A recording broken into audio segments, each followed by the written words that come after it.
الله تعالى الفاتحة. أعوذ بالله من الشيطان الرجيم. بسم الله الرحمن الرحيم.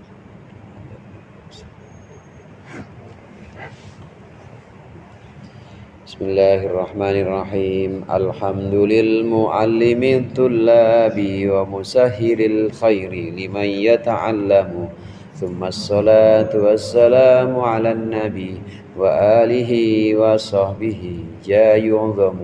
يا ربنا كفر عنا ذنوبنا ووالدينا ولمن هو مسلم. ندعوك اللهم علما نافعا من يومنا إلى الحساب يقوم. آمين آمين آمين ويا فتاح. آمين آمين آمين ويا عليم.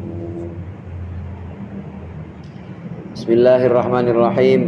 قال المصنف رحمه الله ونفعنا به وبعلومه وببركاته في الدارين آمين. الصلاة طهرة للقلوب من أدناس الذنوب. As-salatu bermula salat, tuhratun lil qulubi, itu membersihkan hati, min adnasid dzunubi, dari kotor-kotornya dosa. Setelah pembahasan sebelumnya, Imam Ibnu Athaillah mengatakan bahwa ada waktu-waktu di mana Allah melarang, Allah tidak memperbolehkan melakukan ibadah-ibadah. Di antaranya ada waktu-waktu salat. Dijadikan contoh di sini sebagai salat, dijadikan salat sebagai contoh di sini karena memang salat itu adalah ibadah yang paling utama dalam seluruh ibadah-ibadah di agama Islam ini. Oleh karenanya pada makalah yang berikut ini disebutkan salat itu adalah pembersih. Salat itu membersihkan hati dari kotoran-kotoran dosa. Kama ruwiya fil hadits sahih, sebagaimana diriwayatkan dalam hadis yang sahih an Rasulullah sallallahu alaihi wasallam min qaulihi innama mathalus salati kamathalin nahrin adbin. Sesungguhnya perumpamaan salat itu seperti perumpamaan air atau perumpamaan sungai yang tawar, yamurru bibabi ahadikum, yang lewat di pintu salah seorang dari kalian, yaktahimu fihi kulla yaumin khamsa marrat. Yaktahimu, di mana menceburkan diri siapa ahadukum, salah seorang kalian, ke dalam sungai tersebut, kulla yaumin, setiap hari, khamsa marratin, 5 kali. Fama tarawna dzalika, maka apa yang kau lihat yang demikian itu, ayabki min dunihi syai'an, apakah tersisa min dunihi, dari selainnya, syai'an, akan sesuatu sedikit pun. Salat itu tuhratun lil qulub min adnasid dzunub. Salat itu membersihkan hati kita dari kotoran-kotoran dosa. Dari kotoran-kotoran dosa. Kita itu kan tiap hari selalu berurusan atau berinteraksi dengan manusia, berinteraksi dengan teman, dengan saudara. Nah itu mau tidak mau itu pasti ada yang namanya kotoran dalam hati kita. Ya mungkin karena kebangatan senang sama orang. Kebangatan senang sama orang itu untuk kebangatan suka dengan seorang, itu untuk makom tertentu atau untuk derajat tertentu, itu juga terlarang juga, karena berarti dalam hatinya itu udah ada selain Allah. Itu kalau kebangatan senang atau cinta kepada seseorang, cinta kepada sesuatu selain Allah. Kotor juga itu kotoran. Begitu juga ngedumel atau gerundel dalam hati, dosa juga itu. Dosa juga, jadi senang sama orang dosa, benci sama orang dosa juga. Itu semua kan kotoran-kotoran hati. Kotoran-kotoran hati ini dibersihkan oleh sholat sehari 5 kali gitu. Memang saudara-saudara, seolah-olah sholat itu pertama-tama seperti taklif. Sholat itu pertama-tama seperti pembebanan syariat. Tapi sebenarnya kalau kita perhatikan, sholat itu undangan sebenarnya. Kita tuh diundang sama Allah, dijadikan tamunya Allah sehari 5 kali. Itu suruh masuk ke hadirat ilahi, suruh masuk ke hadirat uluhiyah atau ketuhanan Allah, suruh masuk ke situ, diundang. Yang namanya diundang itu sebenarnya udah ada jamuannya di sana. Kita nggak tahu aja, bacaan-bacaan sholat itu sebenarnya adalah minuman untuk jiwa kita. Begitu juga gerakan-gerakan yang ada dalam sholat itu sebenarnya adalah makanan untuk jiwa kita. Dan jiwa kita butuh itu. Percaya deh, jiwa kita butuh itu. Bandingkan kalau kita sama sekali tidak ada dalam sehari atau dalam seminggu atau dalam sebulan. Nggak ada yang namanya perenungan terhadap jiwa. Ya hardolin, dahar modal ulin. Ngertos tuh. Jadi makan, ya berak, sama main. Dan itu kerjanya begitu aja. Kan nggak ada bedanya kita sama kambing, nggak ada bedanya kita sama kucing, begitu aja kerjanya. Nah tapi ini Allah kasih satu sarana, Allah sisakan satu waktu untuk kita. Ini sebenarnya undangan kita diundang untuk menghadap, diundang perjamuannya Allah. Yang namanya undangan atau tamu itu pasti udah Allah jamin. Jaminannya antara lain maghfirah atau ampunan. Selesai sholat, dosa-dosa kita hilang semua tuh. Selesai sholat, dosa-dosa kita dari zuhur sampai asar itu dihapus dengan sholat asar. Dosa kita dari asar sampai maghrib dihapus dengan sholat maghrib. Dosa kita dari maghrib sampai isya dihapus sama sholat isya. Dosa kita dari isya sampai subuh dihapus sama sholat subuh. Begitu terus. Dosa kita dari subuh sampai zuhur dihapus dengan sholat zuhur. Itu yang namanya tuhratul lil qulub. Yang namanya membersihkan hati kita min adnasid dzunub, dari dosa-dosa kekotoran, dari kekotoran dosa-dosa. Dosa itu kan kotor, noda sebenarnya. Kalau nggak dicuci, nggak buru-buru madep waktu zuhur, nggak buru-buru madep waktu asar, ya namanya noda. Lama kelamaan numpuk. Kalau udah numpuk susah mau dipakai deterjen yang paling ampuh juga tetap aja nggak bisa. Beli baru paling. Ya kalau beli baru emang ada yang jual hati? Kan nggak ada. Satu-satunya itu doang ya kita caranya dengan sholat ini. Perumpamaan yang Rasulullah sampaikan, sholat itu adalah seperti sungai. Sungai yang jernih, airnya tawar. Setiap orang mukmin itu punya rumahnya dekat sungai itu. Dan setiap hari 5 kali dia nyebur dan mandi di situ. Nyebur, mandi, airnya bening, nggak kayak kali-kali Jakarta, nggak kayak sungai-sungai yang ada di dunia ini, tapi air yang benar-benar membersihkan. Kalau kita nyebur sana, hilang semua kotoran-kotoran kita ke sungai itu. Nah kira-kira sehari 5 kali itu masih ada nggak tersisa dosa tuh kira-kira? Kira-kira ada nggak nggak ada, habis. Perumpamaan yang diberikan oleh Rasulullah di sini habis, pasti habisnya.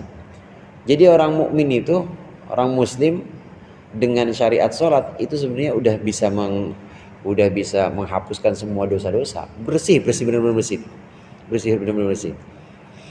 Ini pintu awalnya sholat itu adalah pembersih dari dosa-dosa kita selama sehari. Dosa-dosa kita di antara waktu-waktu sholat itu dibersihkan oleh sholat. Kalau sudah bersih, hati kalau sudah bersih seperti kaca kalau udah bersih, cermin ya, spion kalau udah bersih itu, kalau sudah bersih maka pantulan apa aja itu bisa. Ya kalau itu dalam cermin ya ada teko, ya teko yang dipantulkan, nggak mungkin depannya teko terus penggorengan di cerminnya, kan nggak mungkin. Pasti yang dipantulkan apa yang ada di situ. Begitu juga hati kita ketika sudah bersih karena dicuci terus sehari 5 kali, dibersihkan lagi dengan sholat, dibersihkan lagi dengan maghrib, dibersihkan dengan isya, maka hati jadi bersih. Kalau sudah bersih maka seperti cermin akan bisa menerima yang namanya rahasia-rahasia kegaiban. Ini ada potongan makalah berikutnya. Sholat membersihkan hati dari kotoran dosa-dosa. Wastiftahu lubabil guyub atau wastiftahun libabil guyub, dan membuka pintu-pintu kegaiban. Liannal quluba idza tahurat wa tazakkat, karena sungguhnya hati ketika dia sudah suci dan juga menjadi bersih, rufi'a anha al-hujubu, maka diangkatlah dari hati hijab atau penghalang, wal astaru dan penutup, faroat, maka hati bisa melihat, magoba anha, apa-apa yang tidak kelihatan atau yang sirna hilang anha darinya minal asrori, yaitu dari rahasia-rahasia. Jamaah rahimakumullah, gaib itu relatif. Untuk beberapa orang mungkin gaib, tapi untuk orang-orang tertentu belum tentu gaib. Untuk orang umum misalnya, untuk orang umum yang namanya pertanyaan kubur itu gaib. Tapi untuk para nabi, para rasul nggak gaib. Untuk ulama-ulama yang kasyaf nggak gaib. Ya orang dibocorin pertanyaannya, kan berarti nggak gaib. Berarti itu memang lawannya gaib itu adalah syahadah. Jadi lawannya musyahadah, lawannya gaib itu artinya bisa disaksikan. Gaib itu artinya relatif untuk orang-orang tertentu. Gaib syahadah. Syahadah itu tersaksikan atau bisa dipersepsi, itu syahadah. Untuk orang-orang tertentu satu hal misalnya boleh gaib, tapi untuk kalangan lain belum tentu gaib. Itu bisa jadi syahadah, bisa jadi itu sesuatu yang mudah disaksikan. Begitu juga perkara-perkara gaib, rahasia-rahasia, ketika sudah Allah izinkan untuk dibuka kepada seseorang, maka itu udah bukan gaib lagi. Itu sudah syahadah, artinya sudah disaksikan, sudah bisa disaksikan. Bagaimana caranya? Antara lain lewat sholat ini. Wastiftahun libabil guyub. Kalau hati sudah bersih, sudah tidak terhalang lagi dengan kotoran-kotoran dosa, sudah tidak terhalang lagi dengan kotoran-kotoran makhluk, artinya dalam hati kita cuma ada Allah, dalam hati kita itu cuma menyebut dan mengingat Allah saja, nggak ada yang lain. Dunia kita nggak sampai ke hati, dunia kita itu cuma sampai di pikiran atau cuma sampai di omongan aja, nggak pernah kita bawa ke hati. Hilang mah nggak apa-apa, cuma sekedar minyak doang misalnya. Hilang mah nggak apa-apa, ya cuma sekedar apa yang lebih ini dari minyak, nmax misalnya. Udah benar-benar nggak masuk ke dalam hati semuanya.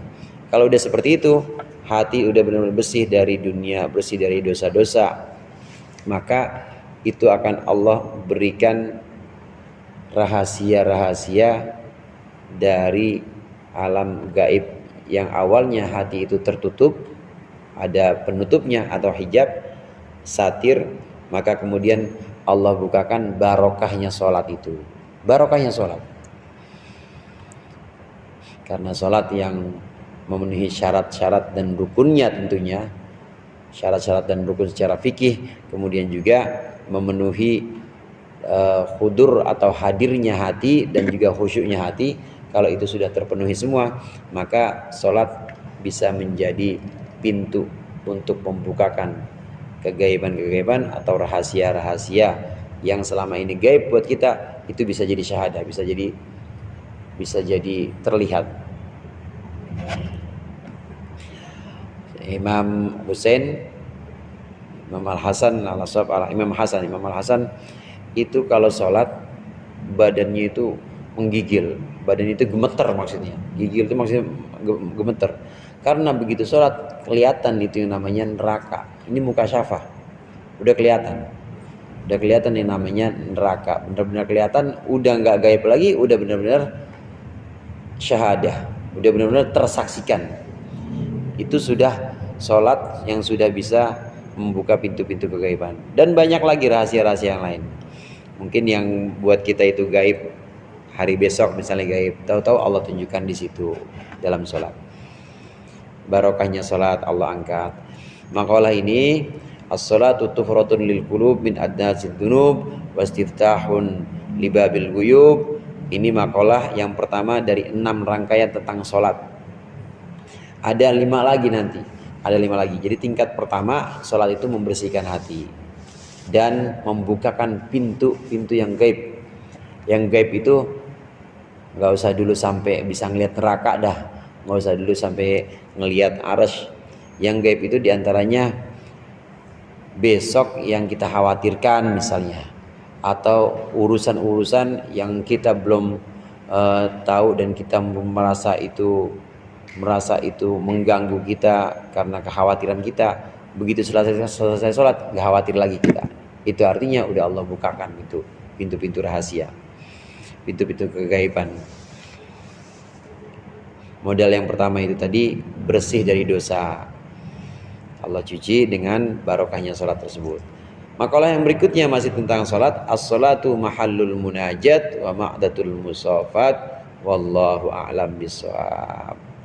Mudah-mudahan bermanfaat. Lebih kurangnya saya mohon maaf. Wallahul muwaffiq ila aqwamit thoriq. Assalamualaikum warahmatullahi wabarakatuh.